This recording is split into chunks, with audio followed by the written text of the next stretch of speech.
got a problem. The hobby was hungry in my mind for a big, successful event.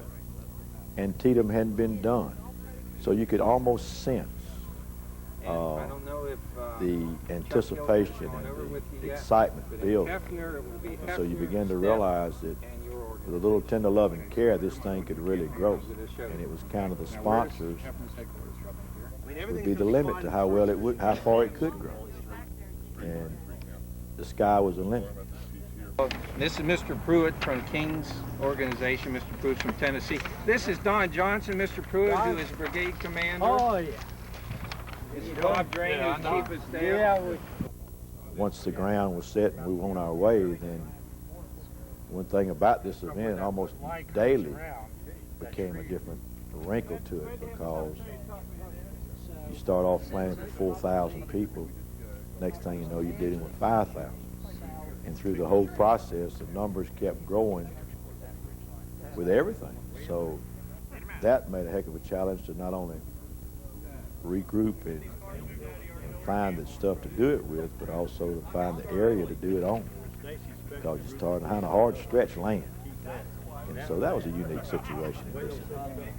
yeah, the way they come in, they're going to have to. I have to say that working with Chuck Hillsman, we just were on the same sheet of music, I think, all the time. We just were thinking a lot alike, I guess, and because the plans were well made, we didn't have a lot of things we had to change and deal with. Don Warlick, like I say, he approached me and he said, whatever you want, that's what we will do, you know, within reason. And so Dana and I, we would brainstorm this stuff out. And many times there was something that we hadn't worked out that we approached him during the course of the event. The APCWS, Dennis Fry was the same way. And so as far as cooperation, it's the best event I've ever been in charge of that had that kind of cooperation. So I really think the beginning of the respect and admiration and feeling that the reenactor got here, and the public too, started because of where the event actually took place. Fate of the good Lord is looking after us, because what's more important to me, the Arts Farm, is the Arts family support and willingness to roll up their sleeves and become part of the community effort to make this happen. That family deserves a lot of credit.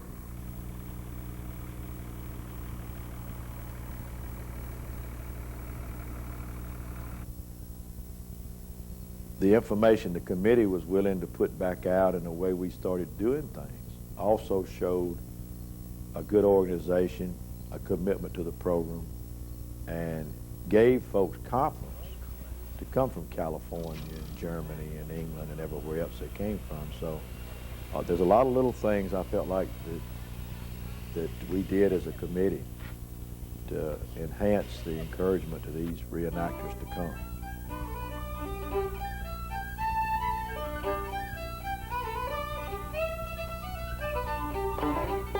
This is fun. This has fun aspects of it. Obviously, we do this because it's fun. Different people get a kick out of this for different reasons. I know I like going around and watching the battles, but I also like doing the civilian aspect of it too, doing presentations for the public. Perfectly still and counting.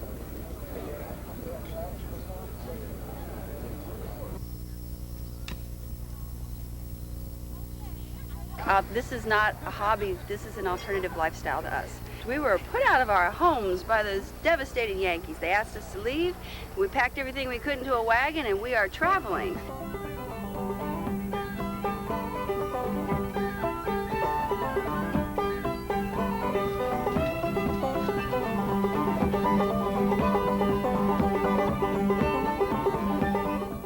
The people in my unit said this is the only time a bunch of guys get together, compliment each other on their clothes, and go shopping at the mall across the street. I mean, if you've got to go, I'll just pin you.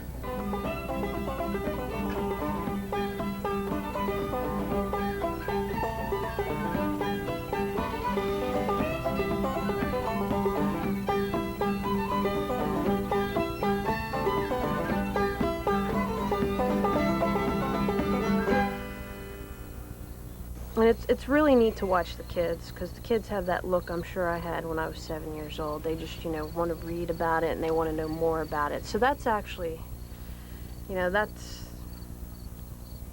the big thing, is the education. And then every once in a while, late at night, when the spectators are gone and the crickets are chirping and the guys are talking about the day's battle, you know, it's just some kind of magic occurs.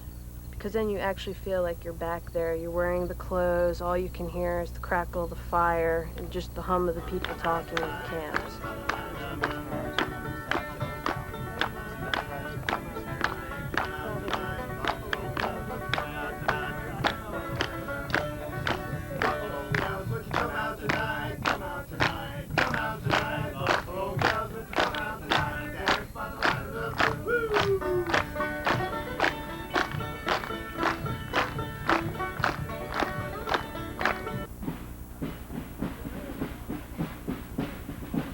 Preservation aspect of this event was very important. I feel like that it did a great deal to turn people out, because it struck a patriotic chord in everyone. And so I think the fact that the APCWS was involved in this event was extremely important to the participants. I know it was to me personally.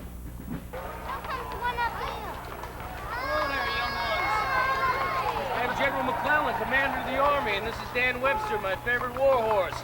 We're going to drive the rebels out of Maryland here and secure the safety of your home state. March!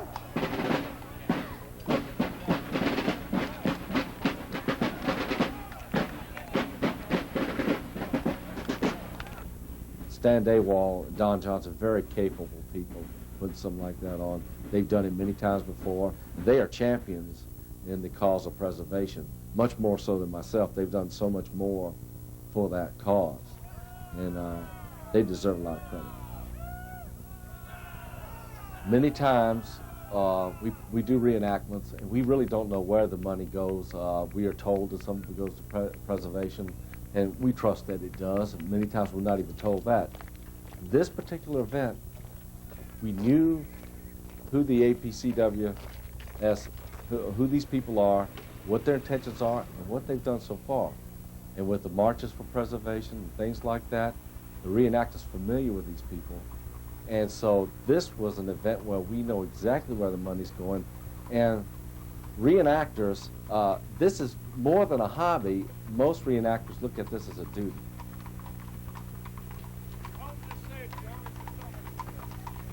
What hurts? Everything. What was that? Ask what doesn't hurt. That would be closer. What doesn't hurt? That finger. That's it. Everything else is like... Tell them how old you are, Glenn. How old are you, Glenn? 73. Next birthday. Unbelievable. And you're doing this? And how do you think the younger guys keep up with you?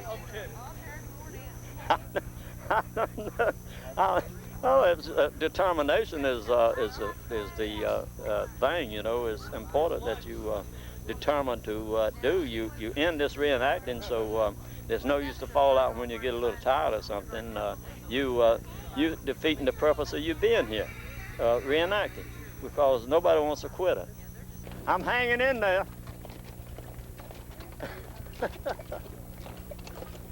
With these guys' help. They look out for me. Close it up. Close it up.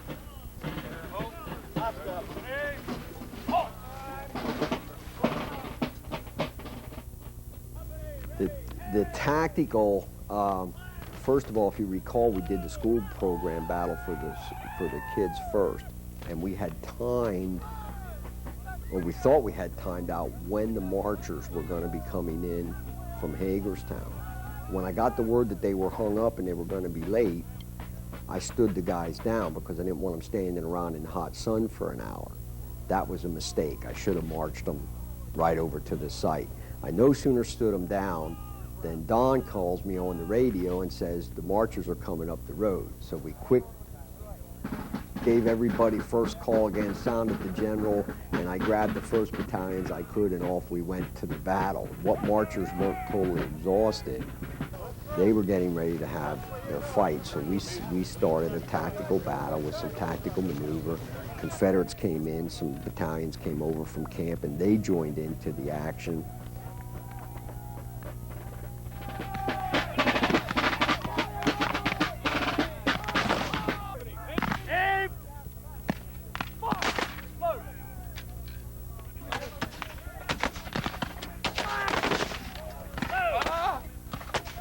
I'm a little tired, so I thought I'd fall down early so I could get some sleep.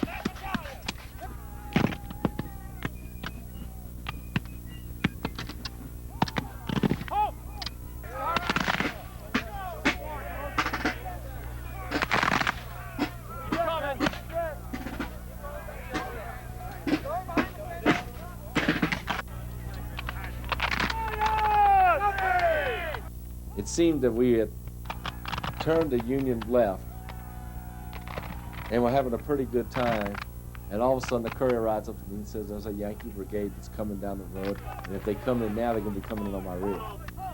And so an anxious moment there. As it turned out, and there was no Yankee brigade coming. Or if they did, if they were coming, they turned around and went back because they never arrived on the field. It may have been that somebody got excited and saw something, and which was interesting because I'm sure that happened during the war a lot. Ready! Ready!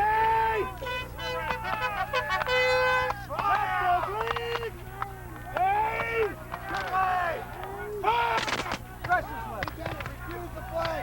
Bring your men back! Use your flag!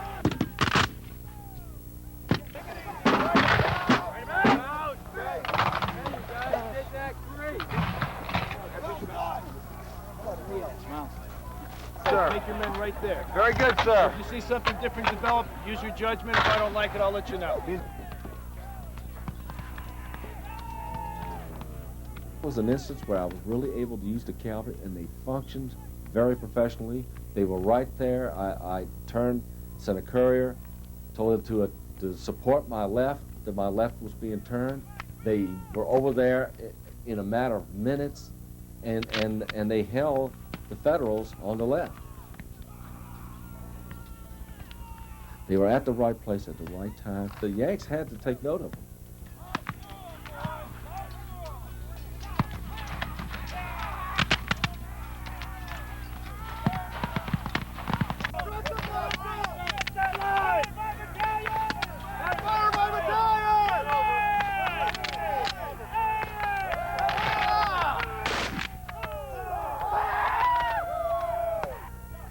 I do this for the reenactors. There's no hobby like it.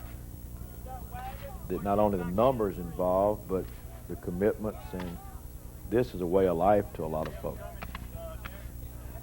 It gives you so much inside yourself. Day one, Don. How'd it go? I don't know yet. We'll have to wait till we all get in the house. Well, we got some good weather anyway. Well, we're finally drying out, so Hey, move in people, please.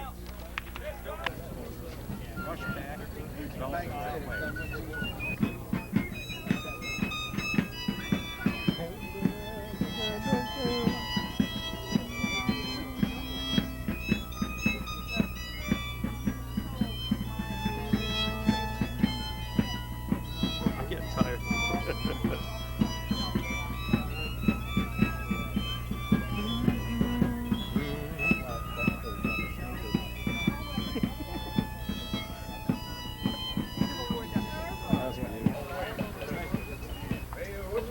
Hat there for a sailor across the pond on a cotton Bell to the roads of Alabama. Oh, brown rosy, roads of Alabama. If an overall commander is doing his job properly, he can never totally be in the past. It just can't happen because he's got too many modern responsibilities to worry about. His responsibility to the public to make sure the show goes right. In other words, you have to remember that we're recreating something that the original men, they wrote the script for. All I did was pull it out of a book. Okay, and to recreate that, I have to keep one foot in the present to make sure I don't get carried away in the battle, and when I see an open flank, go for it, and poof, there, you know, all of a sudden it's no longer the sunken road, it's now off to Richmond or something, you know, and so you have to At least I think you do. Now you do get to do some period interaction with the troops on the field. Like I think in the Antietam event, as an overall Army command, is probably the first time where I had an Army the size that raided the two-division setup with the couriers and the signal flags and the different chiefs of sections sending messages. And we actually had, while the battle was going on, we actually had couriers riding up with messages and signals coming in through the signal detachment giving me messages, and we were actually dispatching orders that really needed to be dispatched. It wasn't just a hand wave across the field. We really needed to get these couriers out and get these messages going, and for that we really had what I think is an operational corps command. Basically, it's the afternoon of September 17th, and it's shortly after Burnside's 9th Corps had secured the bridge, Burnside's bridge. And I think, the reason we did that was because there was no real place on the site to do the Burnside's bridge fight, so we picked up with what we called A.P. Hill's counterattack, which would have, it climaxed at around 4 to 4:30 on the afternoon of the 17th, with A.P. Hill arriving from Harper's Ferry.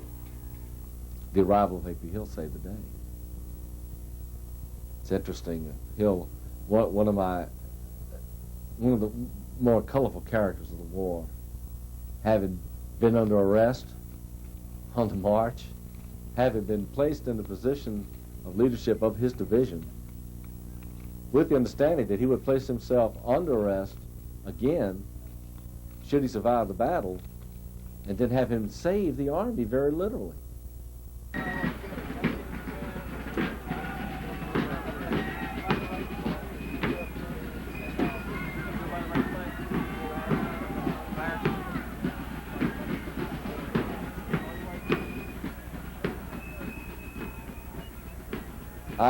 I knew how many were there as per the morning report, but I hadn't visualized it. And here they come. And they kept coming and coming and coming, and I've never seen that many troops, not since 125th Gettysburg. And to see them all come on, and when I thought that the last brigade was coming on the field, here came another brigade. And I think Longstreet's Corps was the last to enter. And the battle, I'd ordered my chief of artillery, a wonderful officer, Ryan Carter. Colonel Carter was, I like to think of him as my own E. Porter Alexander. He was just he was a real shining star. And I don't know what I've done without him. But if you tell him to open at 3 o'clock, he's going to open at 3 o'clock. And it will daggone near take an act of Congress to keep him from doing it. And at 3 o'clock, I didn't have all my troops on the field because it was a learning experience for me, and I just didn't know exactly how long it would take to get that many people on the field. Here are men that took time off of work, that put a lot of money into this and traveled, and look how many there are. And everybody's here as a man that's here because he cares about what he's doing. And he cares about the endeavor of bringing arms to those that have gone before us.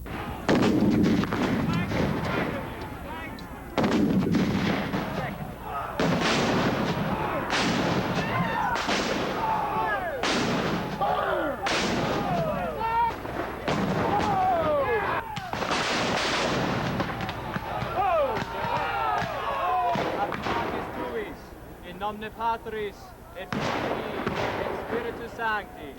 Amen. And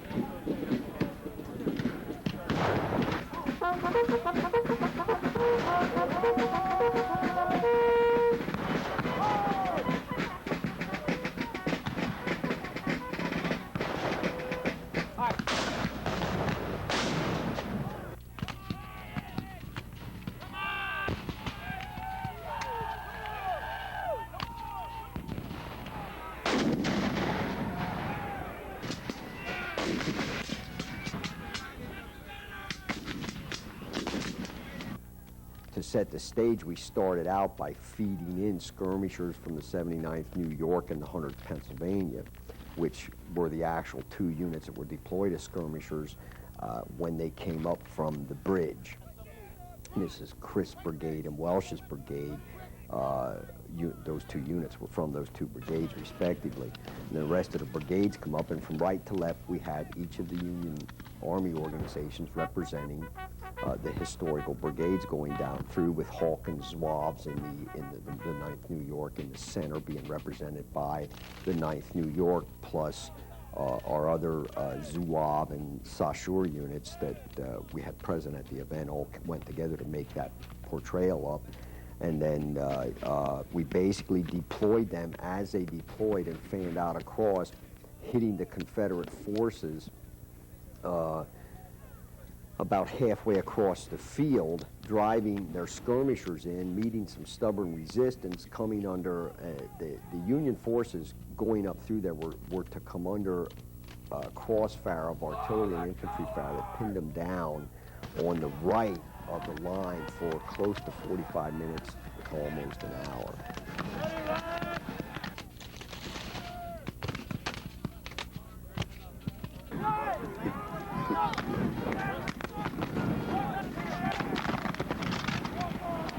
Get over it, hurry up!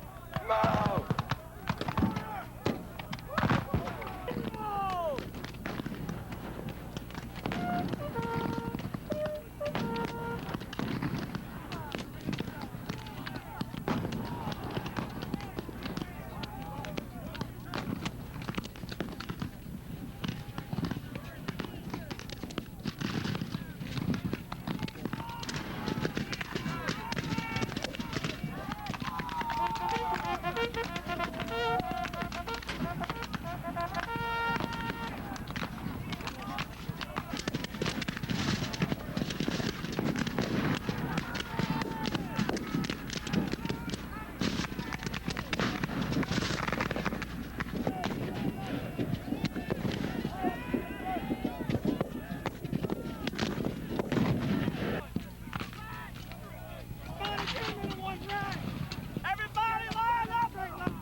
The Yankees, because of their uniformity, they looked so good. They looked so massive. They looked so well drilled. Coming across there, I was awestruck by the whole thing, and a little bit of fear in that. Knowing the situation is not real, and knowing that this has all been scripted, and that we're playing out what this battle would do, and then knowing how it would end, but still for a moment you're going, my God, will we be able to hold them? It was something to behold. I feel like that maybe you've read where some of the Confederates at Fredericksburg are so struck by the Union lines coming up from Marie's Heights. Maybe I had that sort of feeling. It was a magnificent yet frightful sight. But they really looked awesome. And I made the comment to General Hine that your gallant men looked outstanding. They were really their drill. They looked like they were very well drilled, and very well disciplined as they came across that field. And of course, I felt it a terrible tragedy for a few moments to shoot holes in a magnificent line.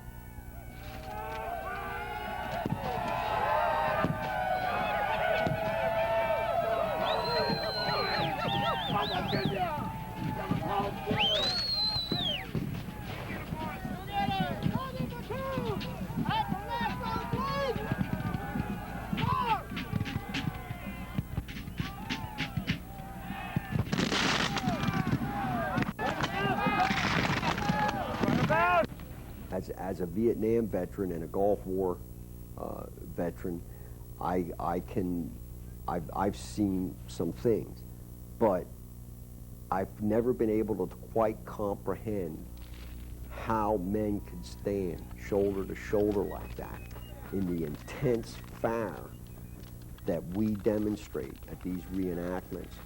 And the first time they go into battle, to see the elephant, I can understand it because I didn't know what they were walking into. But the second time, they are special. You know, there's something special about that period of time and those men that they stand together with their friends like that.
Unknown to Burnside's and the troops on the immediate front of the assault was, I mean, the Confederate forces were getting really thin.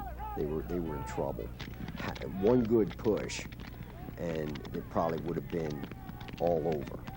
But that didn't happen because General Lee and the Confederate forces, they were managing.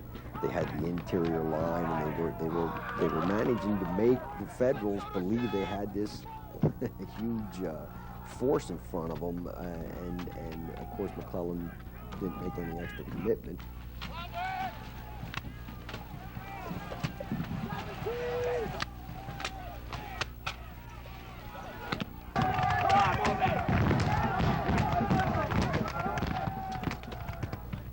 I don't know that we're ever really in any danger of breaking, but we almost looked like a horseshoe at one point where my center really gave, but was really majorly pressed. And then when my center was restored, my right was extremely pressed, to the point where one of my staff officers said, "General, I think you better ride over here and look at this." And I did so, and it was a bit alarming and that we were turned pretty bad. But then with the arrival of AP Hill, that they were turned.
At the moment that we were to drive them, a courier arrived from General King, General Hillsman. General King requested orders. And so I turned to him and I said, "Sir, I would like for you to take this message to General King. I want it word for word. If you could, try to do that for me." He said, "I'll try, sir." I said, "You write to General King and you tell him General Hillsman sends his compliments and we Virginians would very much like to see how Texans can fight." And of course, it was snappy salute, and he wheeled his horse and rode off at a canter, you know. And next thing I know, it sounded like Apache over there. But the enthusiasm of the Texans was something to behold.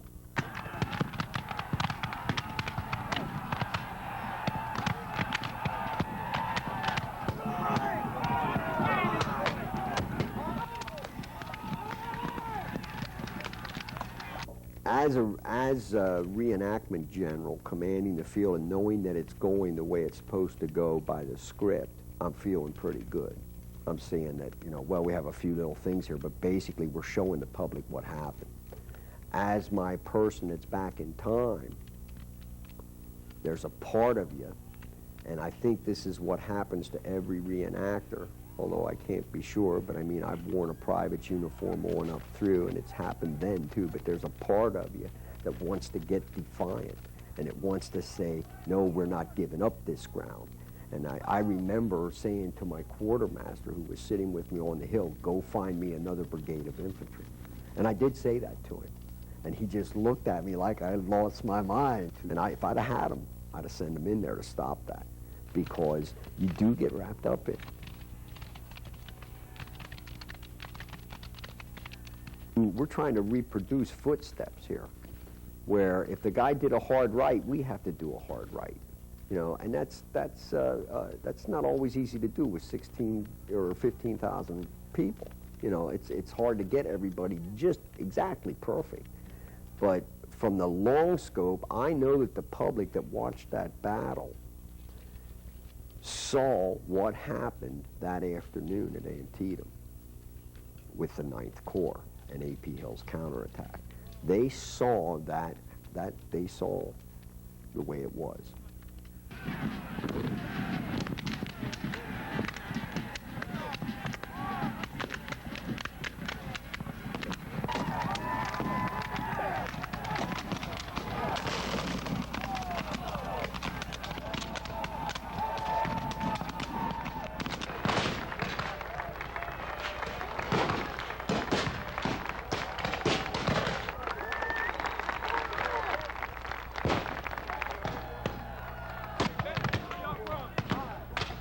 Take care, baby. It's my head. It's my head. My pards will take care of me.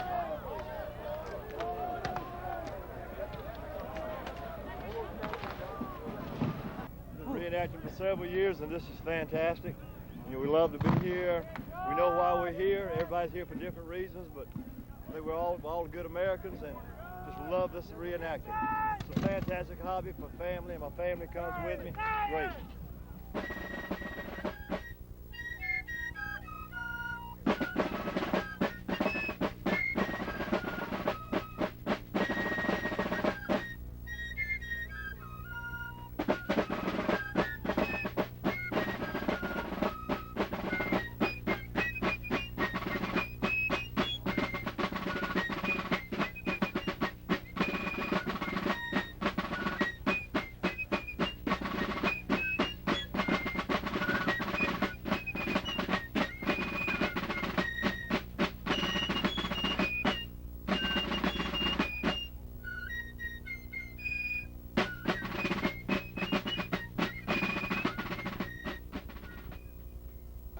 how it is. 20. Use that and I'll dip it right in. 40, Just need to make 50 your cents. signature up here and then draw a line down that way. There's a print on the other side. You can feel the other side. Yeah. Pay the lady what you owe her. Is that what he owes you? Pay tables are now closed.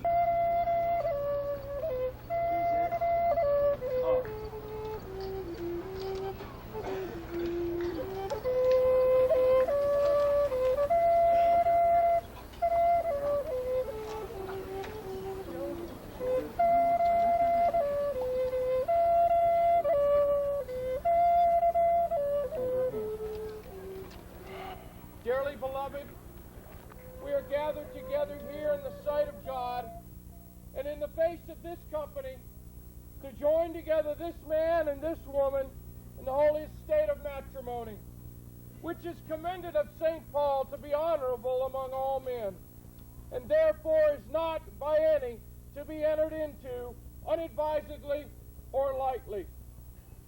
Gentlemen, I can't have any music right now. I'm having a meeting. I appreciate it, the thought, but Can't we have one song, General? what is this? General. I got a battle to plan here.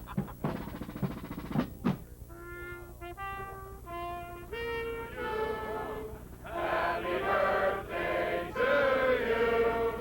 Happy birthday to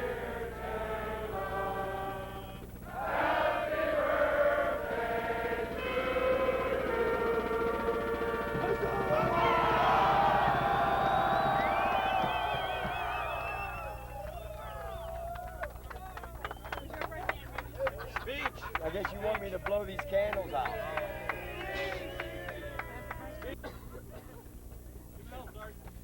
From the 8th New Jersey, sir, for your birthday.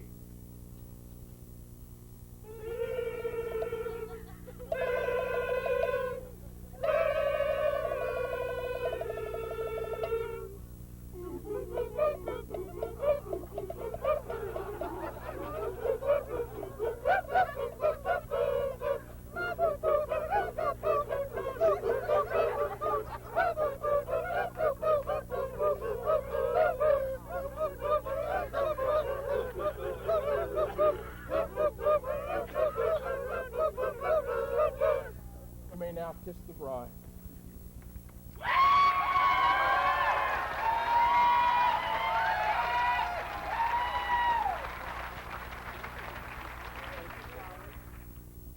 Now, in its purest form, this can be a dangerous item. And we'll show you just how dangerous. You don't want to be making this at home. You want to get it from a professional like me. Now I've got 2 more to get through. And the cornfield was going to be a bear because it was in the morning, it was at dawn, and it was in the corn.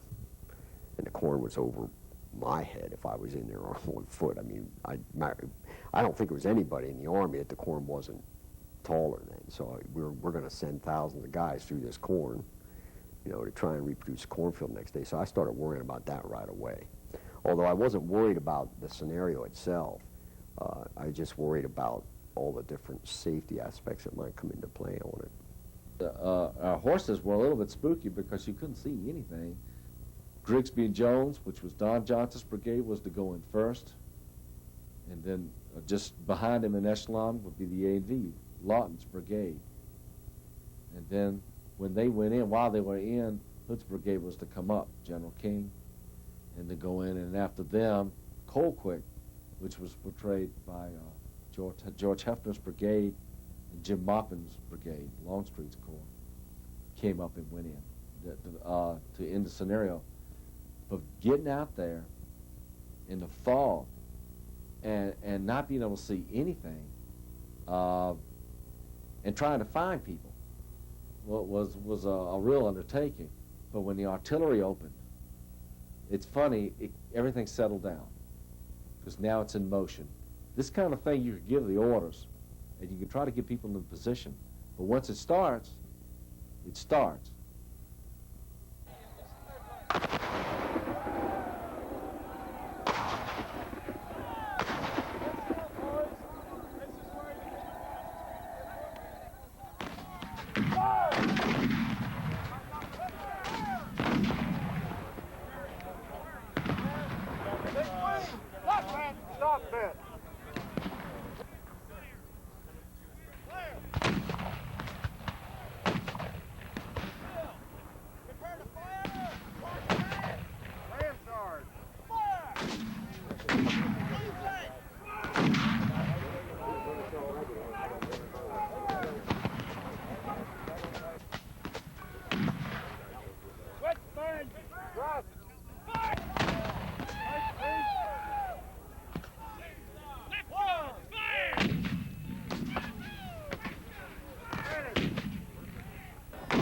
Ready.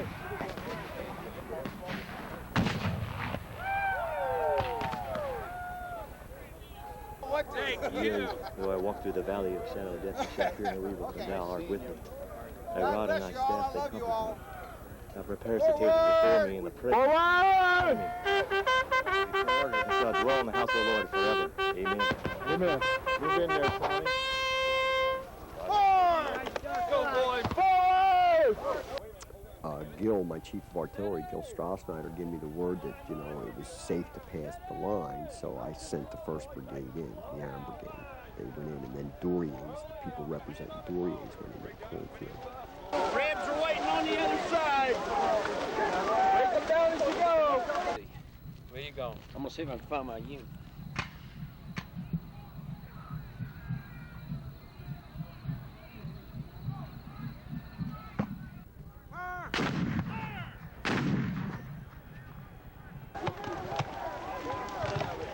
Getting close, boys.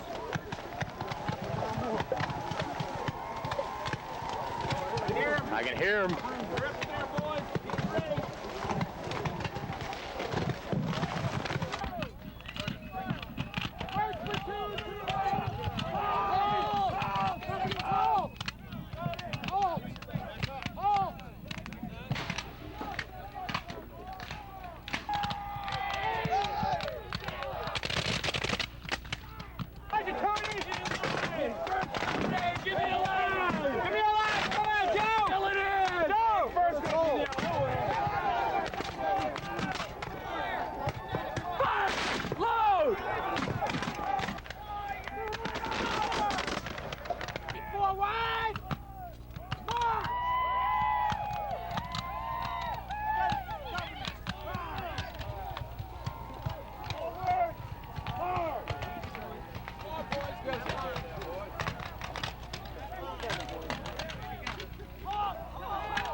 Keep your rank.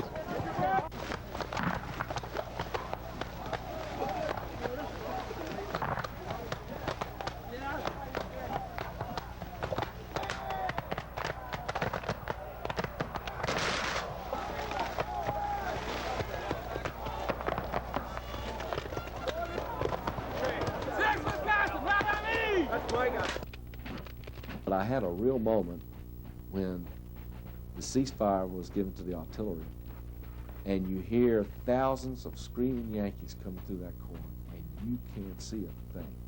It's all you can do is hear. Drums are beating, commands shouted, yells, orders, and then eventually the rattle of the musketry.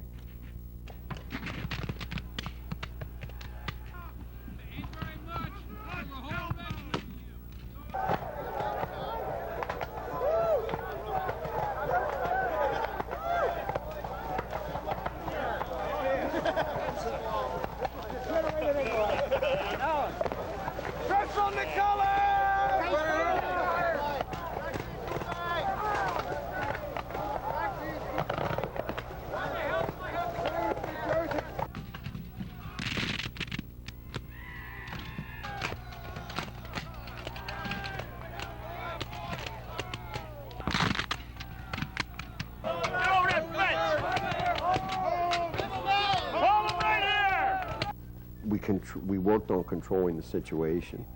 We worked on controlling the battle. We were fighting the cornfield.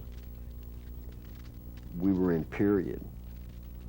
But it no longer was a scenario. It was fighting a battle.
I really enjoyed the bravado that was created by General Hood, portrayed by Patrick Gorman.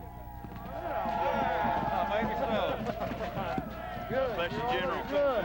All right. When we going in, General? Pretty soon. I'm going to go in with you. All right. Lead us, General.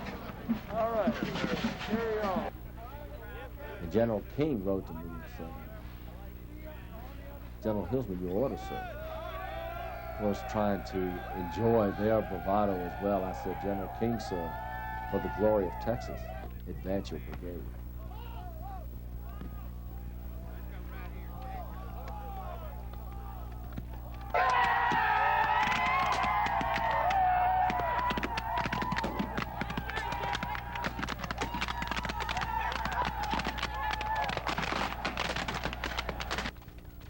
It's hard to explain to someone why men would drive from Galveston, from all over the country, to participate in an attack made by the 1st Texas Hood Brigade, where they took 83% casualties in the 1st Texas, where they lost their colors. This was by no means a victory for them. Yet these men had to come and they had to do it. And that's why Hood's brigade was at that event, was to do that cornfield. Because they weren't celebrating defeat. They were celebrating bravery. They were celebrating the stick-to-itness and the sheer audacity of the Texans, for lack of a better term, that to attack so viciously, with so much aggression, and to drive even beyond support of their own lives.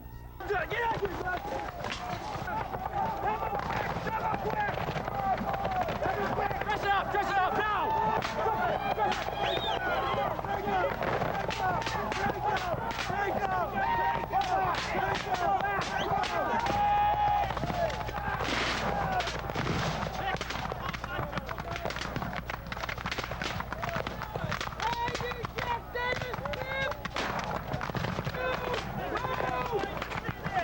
Let's do it!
to the column.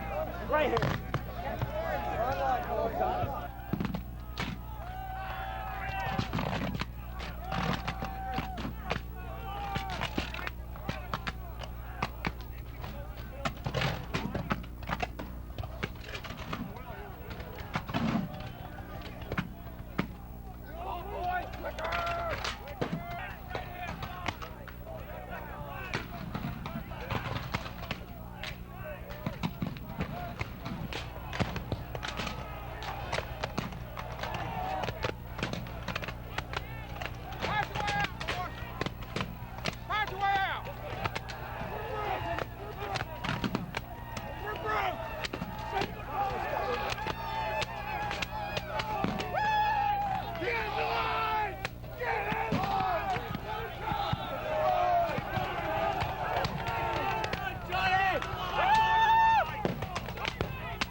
Confusion is authentic. And just be lucky that the mistakes that are being made here and the confusion that exists here is not costing anybody its life. You can well imagine the confusion then when the mistake was made and then died for it.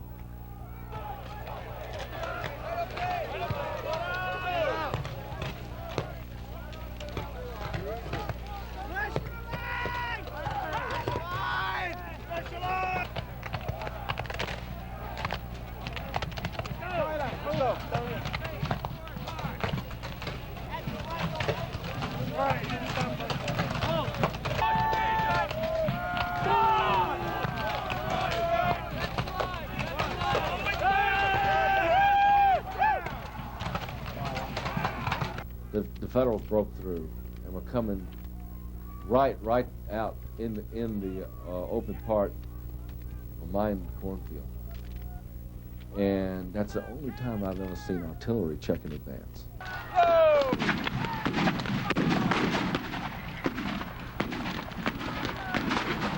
Number one, fire!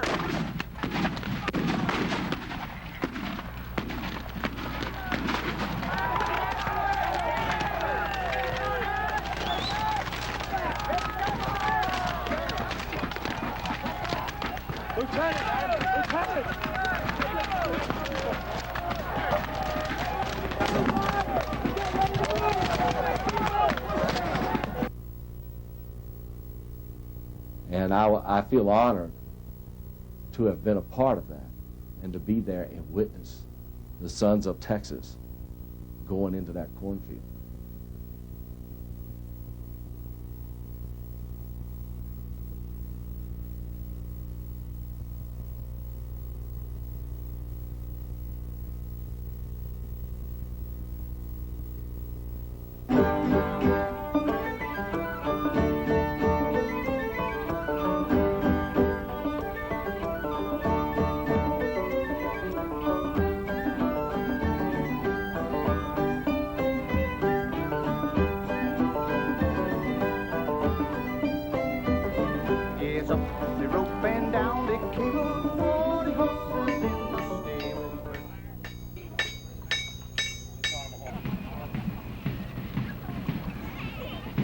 Let's go over to the Antietam battlefield at the sea, and you look at the site of the sunken road. The site we picked at the event is similar, but it's like a very reduced version, compact version of the sunken road.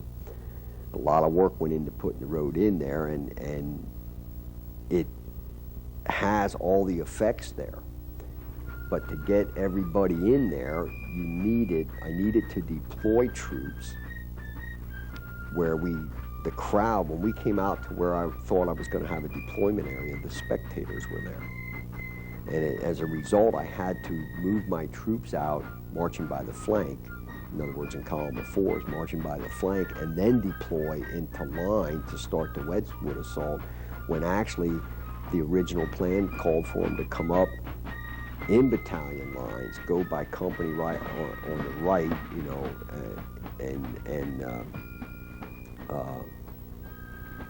pass through the guns, do a passage of lines through the guns, to redeploy the battalions, and do the West Woods assault with the Philadelphia Brigade, Sedgwick's people, his division. Yes, sir! Rise! Rise!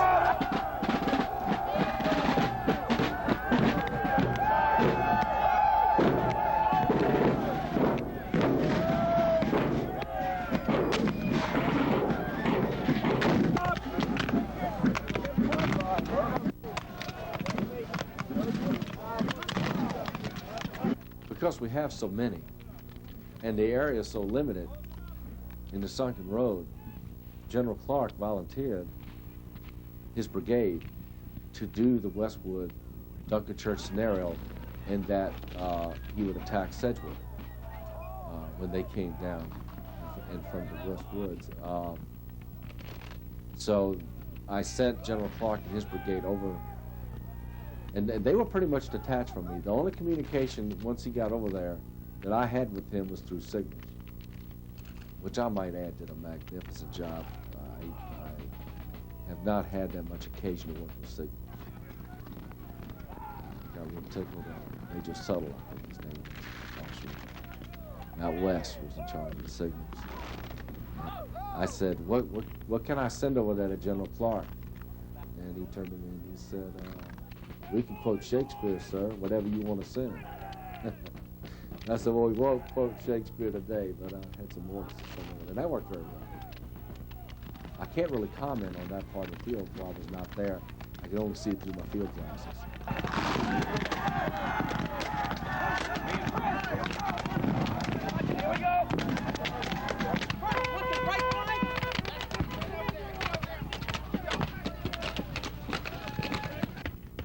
The little area that I had to deploy troops in really cramped up the timetable.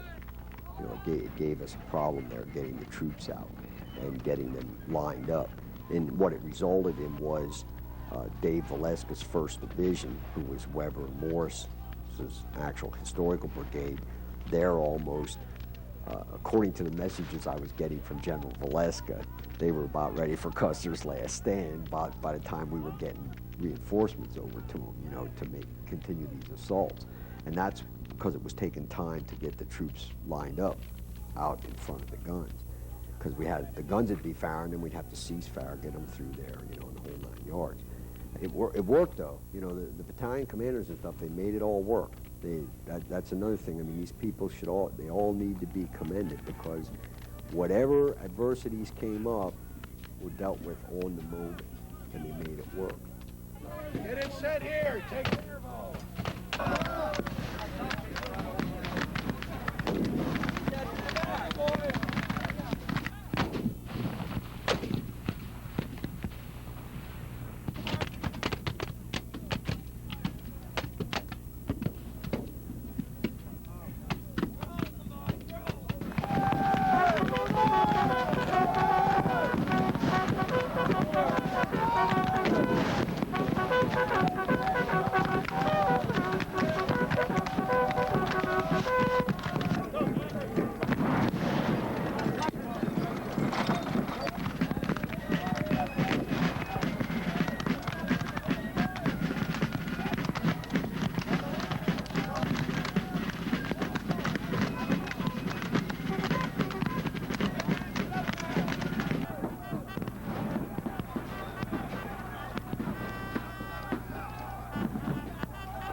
In the sunken road itself was General Hefner's brigade, which had a lot of Carolinians, and Alabamians in it, which is and people portraying Alabamians.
on the colors. Slow up. Slow up.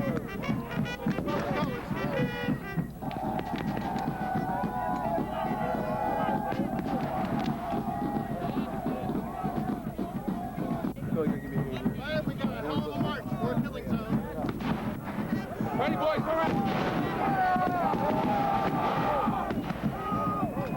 Hold. The assault went off and attack after attack went over there. And where I was sitting watching it, of course I couldn't see the sunken road itself. I would just see my troops disappear over the hill.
Find me a sergeant to carry these colors. I'll carry the colors, sir. You're now a sergeant. Sir, I will take the colors. This man is a sergeant.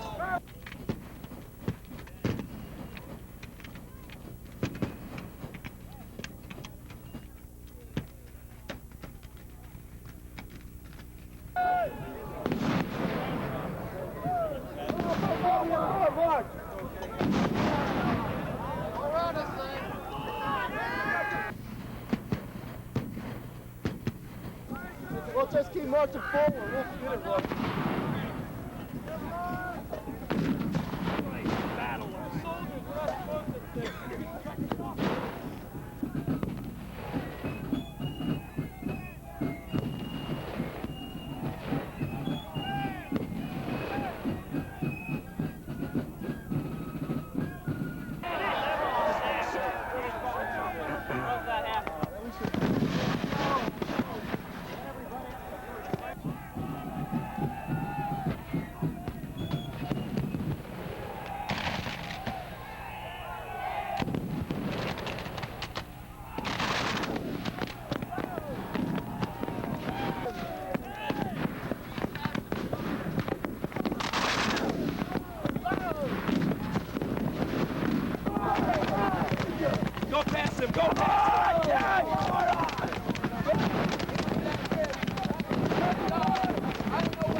I thought I had that wild search for the first time.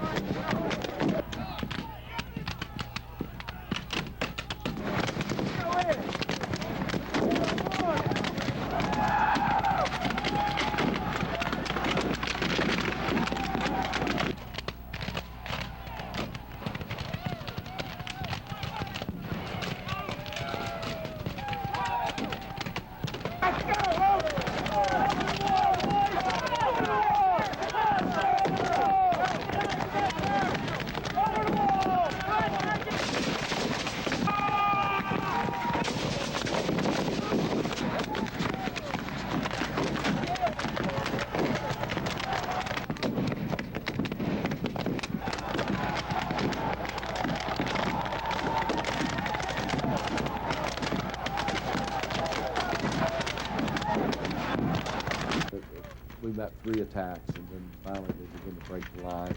Posey was to attack the Irish Brigade, and which was Longstreet's corps. And there was some confusion in there, but it went off. And it was funny. Had a moment where, when General Hefner's lines began to collapse, I immediately ordered General King to advance Wright's brigade into the sunken road. And I withdrew Posey's brigade, General Moffett, back into support the right of the sunken road. And that's why I ordered the flank attack against the Union right by General Johnson's brigade, which was to be Copeland. And he couldn't even get 2 battalions out there. And the Yankees started to break through. So the rest of his battalion, the remainder of his battalions, they remained south of the sunken road. I had to order into the sunken road to breach a hole.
just a magnificent thing to see the Federals pouring over that wall or the fence and have the Confederates having the boys try to check them as much as they could. And seeing them bunched up the way they were, I think that's really how it was. And when the sunken road finally fell, I think I think I really witnessed a bit of history there. I was lost. I mean, I just was in a painting somewhere, you know. And we got to ceasefire, and the Confederate chief of staff came over, and I asked him where General Hillsman was. He said, he's dead in the sunken road.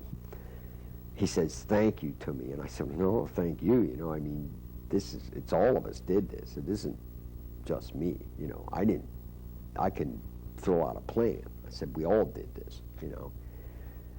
I was surrounded by maybe 60 Federal soldiers, and I dare say there wasn't a dry eye there.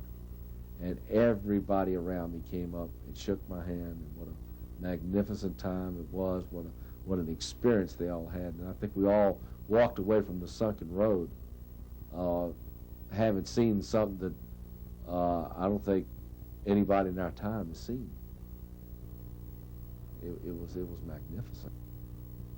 Confederate private grabbed me by my boot. Now, I don't know him from Adam. I don't know who he was at the time, never saw him before, and he just wanted to shake my hand, and he said, thank you, and told me who he was, and I told him who I was, and he grabbed my leg, and he had tears running, and everybody was crying. There were so many sights, so many impressions, and it was and when it was all over, the casualties that were portrayed, it was extremely sad. It was extremely sad. It gave me occasion to think, now these are Americans that took up arms against each other, and this is the result.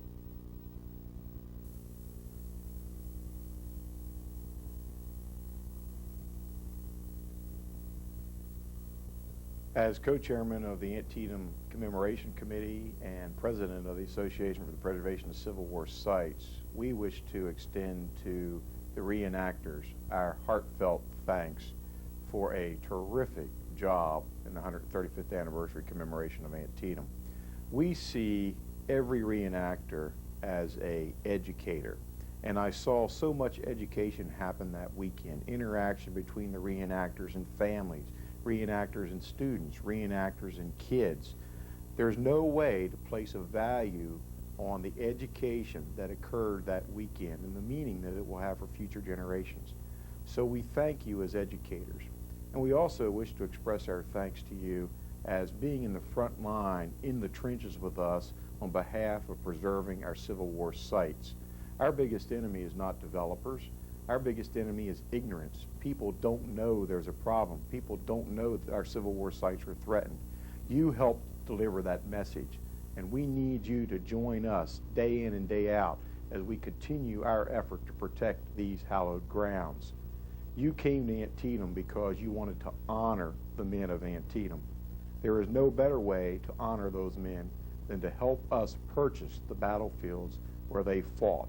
So we look forward to your continued support and cooperation as we continue to educate the public about the meaning of our Civil War and the honor that we show the men of blue and gray.